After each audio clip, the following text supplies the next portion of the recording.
Everybody just wanted to check in on Tuesday as things are heating up around the NFL with coaches being hired and a lot of moving and shaking going on, and still really nothing going on with the 49ers. Of course, this could change at any time, but it certainly appears as if Kyle Shanahan is waiting for something to happen with Robert Saleh. He appears to be the guy that all the focus is on. And when I say all the focus is on, clearly the 49ers have, well, maybe I shouldn't say clearly because maybe it's not so clear, but the 49ers have a plan B. Don't know what it is, but they certainly wouldn't be going into this with it's all on Robert Saleh. And if it doesn't happen with him, oh no, what are we going to do? I think they have to kind of know where things stand with Saleh as far as the head coaching vacancies that he is still in the mix for, but also what the plan B would be. So, as it stands right now, Saleh is a prime candidate for that Jacksonville Jaguars job. To me, that doesn't make a whole lot of sense for the Jaguars because it just seems with where Saleh was as far as piecing together that offense with the Jets, that's where he had a lot of issues. That the Jags, with their quarterback for the future, they signed Trevor Lawrence to a $55 million a year deal. It just seems like that would be almost a given that they would go to the offensive side of the ball with the main candidate there being Liam Cohen. He was the Tampa Bay Buccaneers offensive coordinator, and he spent 4 years with Sean McVay on the Rams staff. So to me, that would be the most logical fit, but it's the Jaguars. So you never really know. But it would also appear clear to me that Saleh is the guy that Kyle Shanahan has pinpointed as the person he wants to be the 49ers defensive coordinator next season. So everything is quiet right there as far as defensive coordinator. I do know that, well, I did reach out to Jeff Ulbrich. This was before Ulbrich got the job with the Falcons. And what he had told me at that point was a lot of talk, nothing concrete. So he didn't specifically say that he talked to the 49ers, but I think we can read into it that the 49ers have made calls behind the scenes. Shanahan has talked to numerous people, not just Saleh and Deshae Townsend from the Lions staff. So we'll see. Whenever we know what Robert Saleh's fate is as far as whether he's going to get a head coaching job, then shortly thereafter, we should know, assuming, of course, that he doesn't get one of those jobs, then we should know what's going on with the 49ers. But, there are defensive coordinators, people who, whose names that we've talked about. It looks like Dennis Allen is going to the Bears with Ben Johnson. Lou Anarumo, who was with the Bengals, he's going to the Colts. So, there's stuff going on around the league, and we'll see where the 49ers end up with this thing. Okay, one thing I wanted to discuss with the 49ers out of the playoffs, never really making a serious run with a 6-11 record, is just look at the NFC. And, the number of different ways to kind of look at this thing. One being with the NFC so wide open and really not a dominant team. I mean, we thought that the Lions were the dominant team through much of the season, and they were. But then they get into the playoffs, and Jared Goff throws, three interceptions, loses a fumble, and the Lions get bounced in the first round. You look at the other teams, the Eagles are very good, but, are they a great, unbeatable team? No. So did the 49ers miss a golden opportunity this season? I mean, I never really thought the 49ers were very good this year from week one until the end of the season. A lot of that obviously had to do with injuries, but, it just wasn't clicking. That said, I don't think the 49ers are that far off just because I think the ceiling right now in the NFC is lower than it has been. When you look at some of the other teams and where they stack up for next year, I mean, just take the division, for instance. The Rams, that offense for the Rams, which we all think is a good offense, actually, it wasn't great this year. The Rams offense was worse than the 49ers offense, both in points scored, running game, passing game, third downs, you name it.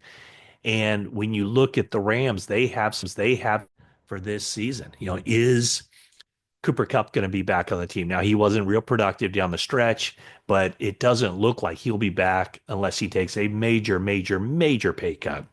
There's also uncertainty with Matthew Stafford. He turns 37 in February.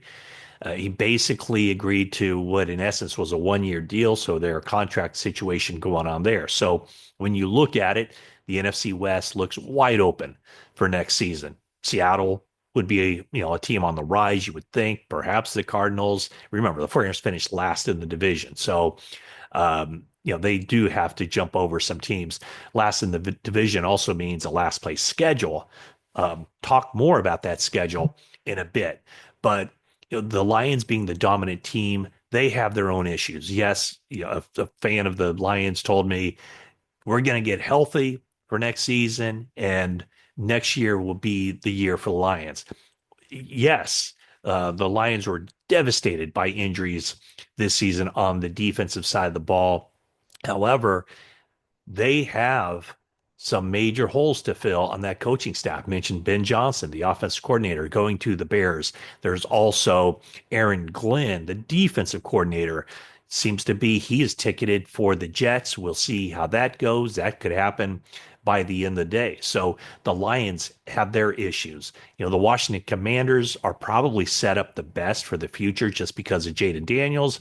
But as good as he is, last year kind of reminds me of CJ Stroud. He took a step back in his second year. So anyway, things do appear, watching the NFC playoffs, that it's going to be wide open in 2025. Of course, this means the 49ers are going to have to shore up their defensive line.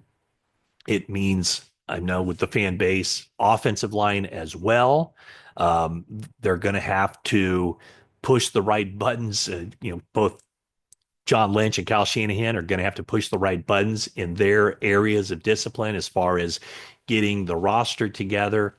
For Kyle Shanahan, making sure that the pieces fit and they utilize those offensive players to the best of their capabilities, and also getting a defensive coordinator in there that can help turn that defense back to where it had been in the past. So my takeaway from watching the first two rounds of the playoffs on the NFC side is that it's wide open. The window closed for the 49ers this season, but watching the teams in the NFC play here in January, I think the window is open for the 49ers, and not just the 49ers, but a lot of other teams to make a jump next season and be contenders in the NFC.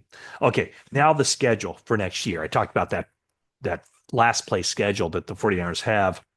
Well, there are opportunities for potential international games for the 49ers. They wouldn't be giving up a home game to play internationally, but they are very much in the mix, I think, for potentially 3 international games. Of course, they would only get one, even if they get that one. But the NFL on Tuesday announced that the Cleveland Browns will be playing at Tottenham Stadium in London. So there's going to be 3 international games in London. It's the Jets, the Browns, and the Jags with the home games. The visiting teams have not been announced. 49ers do not play the Jets next season. They don't play the Jags next season, but they do have a game scheduled in Cleveland. There is a possibility that game, 49ers against the Browns, could be played in London. Now, as far as travel goes, 49ers do have a couple of East Coast games, one in Tampa Bay, one in New York, and they would certainly ask the NFL to schedule one of those games before any international game, just to cut down on the travel as far as traveling, let's just say, to New York for a game, and then after that game, going straight overseas to have a week of preparation in Europe, playing the game, and then probably the bye week coming back off of that. So there is that possibility. Again, the NFL announced on Tuesday the Browns will have a home game in London. As far as Berlin goes, that's the Colts. Colts have a home game in Berlin. Guess what? 49ers are scheduled to go to Indianapolis next season. So that is a possibility as well. And then there's Mexico City. I don't think the NFL has officially announced this, but it's my understanding in talking to some league sources that the Houston Texans could be or will be playing a game in Mexico City next season. It would probably happen later in the year, later in the regular season, to allow enough of a buffer time for Aztec Stadium to get its refurbishing finalized. But the 49ers do have a road game scheduled against the Houston Texans. So there is a possibility that the 49ers could play in Mexico City against the Texans.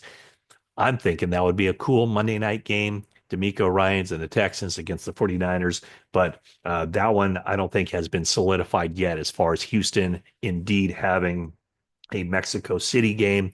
So we shall see. So that's a quick rundown. 49ers still without a defense coordinator, still without a special teams coordinator, and obviously waiting on the likelihood or maybe just the what is it, fait accompli that Clay Kubiak will be the offensive coordinator. So that's a quick rundown here on a Tuesday. Thank you so much for watching this video, and that is it for now.